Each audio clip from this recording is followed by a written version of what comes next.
তবে যদি রাষ্ট্র পরিচালনায় যারা তোমাকে আল্লাহর নাফরমানির নির্দেশ দেয়, এটা মানবে না। এটা কি করবে না? মানবে না। এছাড়া বাকি সব জায়গায় বলবে সামি'না ওয়া আতা'না, শুনলাম মানলাম। কিন্তু আমাদের পরিস্থিতি কি? আমাদেরকে গণতন্ত্র উপহার দিয়েছে কি জানেন? আমাদেরকে উপহার দিয়েছে কথায় কথায় বিরোধিতা কর। রাষ্ট্রে যেই যাক, বিরোধী দল একটা বানাও আর খুঁচাইতে থাকো। ভালো করলেও খুঁচা দাও, খারাপ করলেও খুঁচা দাও। ভালো করলেও এখানে দুষ বাহির করো, আর খারাপ করলে তো আছে। এগুলো আমাদেরকে শিখিয়েছে। দল 1000টা বানাও, সবাই কি করো? দলে দলে মিছিল মিটিং করো, সবাই সবার বিরুদ্ধে লড়াই করো, আর পশ্চিমাদের আর ব্রিটিশদের দালালি করো। এগুলোই আমাদেরকে শিখিয়েছে। আমাদের পথ পন্থা এগুলো না, এগুলো বিশৃঙ্খলা। দেশের মাঝে আমাদেরকে পরস্পরের বিরুদ্ধে লাগিয়ে দেয়, পরস্পরের বিরুদ্ধে প্রতিযোগিতায় লিপ্ত করে। আমরা বুঝি না আমরা কার বিরুদ্ধে কে নির্বাচন করি, কার বিরুদ্ধে কে নির্বাচন করি। আমাদের ঘরে আমার ভাইয়ের বিরুদ্ধে আমি নির্বাচন করি। আর আদর্শ, এক ভাই আদর্শ লালন করে পশ্চিমাদের, আর আরেক ভাই আদর্শ লালন করে আল্লাহ তার রাসূলের। খবর আছে? আবার প্রক্রিয়া নিতে গিয়ে এক ভাই তো সরাসরি পশ্চিমাদের আদর্শে লালিত পালিত, ব্রিটিশদের আদর্শে লালিত পালিত, আর আরেক ভাই আল্লাহ তার রাসূলের আদর্শে লালিত পালিত। ঠিকই, কিন্তু আল্লাহ তার রাসূলের আদর্শ প্রতিষ্ঠার ক্ষেত্রে, কর্মপন্থার ক্ষেত্রে, পদ্ধতির ক্ষেত্রে সে দুর্বল হয়ে গেছে। বাধ্য হয়ে ওই পশ্চিমাদের যত ফর্মুলা আছে সবগুলো বাধ্য হয়ে তাকে মেনে নিতে হচ্ছে। মেনে নেওয়ার পরেও সেই পশ্চিমাদের মদতপুষ্ট আমার ঘরের বাইরেই আমাদের বিরুদ্ধেই আবার প্রোপাগান্ডা তৈরি করছে। আবার সে নিজেকে মুসলমানও দাবি করছে। এমন একটা গুজামিল পরিস্থিতি, ঘরের দুই ভাই, সেও বলে আমি মুসলমান, এও বলে আমি মুসলমান, এ বলে আমি গণতন্ত্র প্রতিষ্ঠার জন্য, সমাজতন্ত্র প্রতিষ্ঠার জন্য, অমুকতন্ত্র প্রতিষ্ঠার জন্য আন্দোলন করছি। আবার আরেক ভাই বলে আমি আল্লাহ তার রাসূলের বিধান প্রতিষ্ঠার জন্য লড়াই করছি। কার বিরুদ্ধে লড়াই করো? তোমার বিরুদ্ধে আমি, আমার বিরুদ্ধে তুমি। সুস্পষ্ট যদি কুফর বলতো, কাফির বলতো যদি আল্লাহ তার রাসূলকে মানি না, তাহলে একটা সুস্পষ্ট অবস্থান নেওয়া যেত। কিন্তু না, বলছে আমি আল্লাহকে স্বীকার করি, রাসূলকে স্বীকার করি।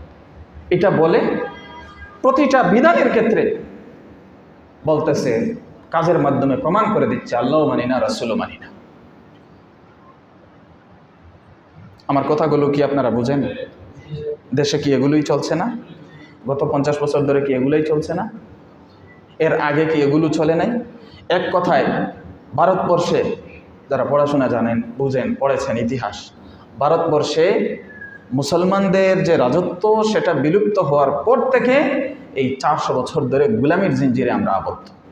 পাগলের মতো আমাদেরকে ময়দানে তিহের মাঝে বনি ইসরাইলকে যেভাবে বছরের পর বছর আল্লাহর পক্ষ থেকে অভিশপ্ত হয়ে এরা ঘুরপাক খাচ্ছিল, আমরাও যেন অভিশপ্ত জাতি হিসাবে সেই ময়দানে তিহের মাঝে ঘুরপাক খাচ্ছি। কোনো রাস্তা পাচ্ছি না, কোনো রাস্তা আমাদের সামনে যেন আসছে না, আসলেও যেন আমরা ধরতে পারছি না।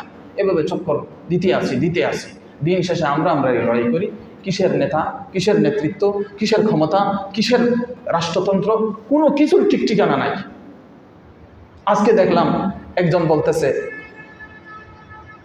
আমার অবস্থান তো আপনারা জানেন, আমি কিন্তু কোনো দল করি না, ইসলামী বলেন আর ইসলামিক বলেন, মানে রাজনৈতিক কোনো দল করি না। কিন্তু এগুলো বিশ্লেষণ করা, এগুলো বোঝা, উপলব্ধিতে রাখা, জনগণকে ইমাম যেহেতু আমরা দায়িত্ব পালন করছি, আমাদের জনগণকে এগুলো বিশ্লেষণ বোঝানো, এগুলো আমাদের দায়িত্ব। কথা বুঝছেন? আমাদের দায়িত্ব শুধু 5 ওয়াক্ত নামাজ পড়ানো না, এটাও বুঝে রাখবেন। এগুলো সংস্কার করাও আমাদের দায়িত্ব। তো সে বলতেছে কি, আচ্ছা ইসলামী সব দলগুলো ঐক্যবদ্ধ হয়ে নির্বাচন করবে, ক্ষমতায় চলে যাবে, এরা ক্ষমতায় গিয়ে কি করবে? এরা ক্ষমতায় গিয়ে তো তারা বলবে খেলাফত প্রতিষ্ঠা হবে। তো খেলাফত প্রতিষ্ঠা করলে তো আর নির্বাচন হবে না, বুঝিয়েন? খেলাফত প্রতিষ্ঠা হলে তো আর কি হবে না? নির্বাচন হবে না। তো নির্বাচন না হলে কি হবে? তখন তো আর কেউ ক্ষমতায় যেতে পারবো না আমরা। অথচ দাবিদার নাম, বাপের নাম, 14 গোষ্ঠীর নাম মুসলমানই নাম। আরেকজন প্রশ্ন করছে, তো এই যে কথাটা আপনি উত্থাপন করলেন, আপনি কি জানেন না এদের আদর্শ কি, এরা যে এইটা করবো?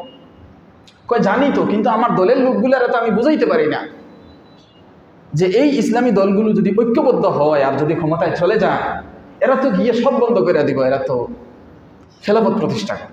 এরপরে বলতেছে খেলাফত প্রতিষ্ঠার পদ্ধতি তো এইটা না যে নির্বাচন করে ক্ষমতায় যাব, তারা বলতেছে। তাহলে কি?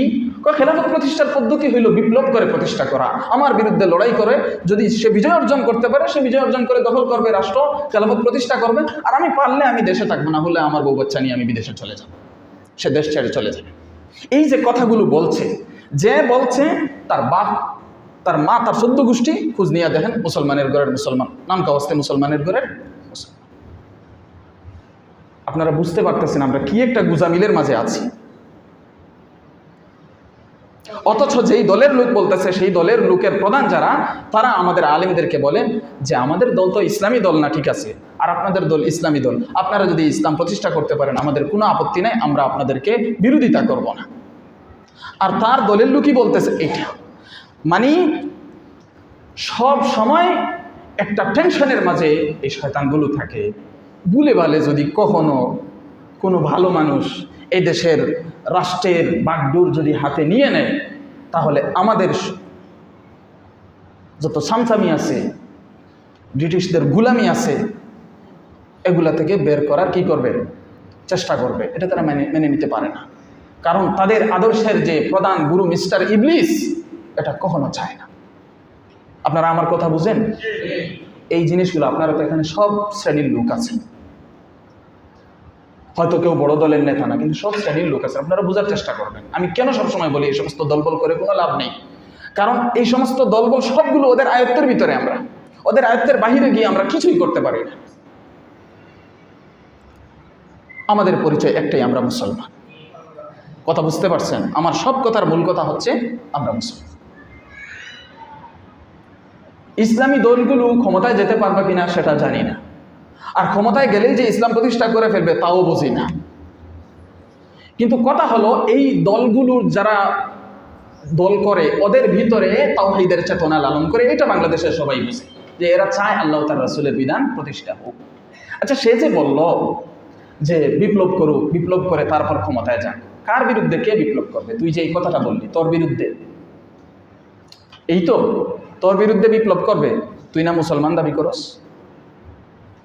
আর বিপ্লবের দায়িত্ব কি শুধু ওর না তোরও? তুই যেহেতু মুসলমান, বিপ্লবের দায়িত্ব কি শুধু তার না আমারও? সবার না? তাহলে কি বোঝাতে চায় ওরা? আবার ওই লোকগুলোই যদি সত্যভাবে একটা মিছিল দেয়, বাংলাদেশের মুসলমানেরা হাতে যদি 2-1টা লাঠি নেয় আর ভুলে বেলে যদি বন্দুক 2-4টা লইয়া লয়, তাহলে বিশ্ব সন্ত্রাসী মোস্ট ওয়ান্টেড তালিকায় কি করা হবে? লিপিবদ্ধ।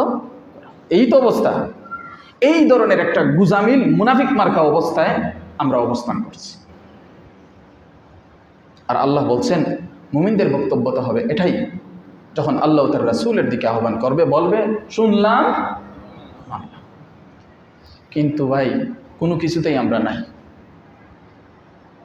তো এত বিষয় তো আর আমি এক মুহূর্তে বুঝাইতে পারবো না। এই জন্য সংক্ষেপে একটা কথা সবসময় বলি, প্রত্যেকে যার যার শিক্ষক নির্ধারণ করবেন, বিশ্বস্ত শিক্ষক নির্ধারণ করবেন, যে এই ফিতনার মুহূর্তগুলোতে আপনাকে গাইড করবে, আপনি কোন পথে থাকবেন, কি করবেন না করবেন।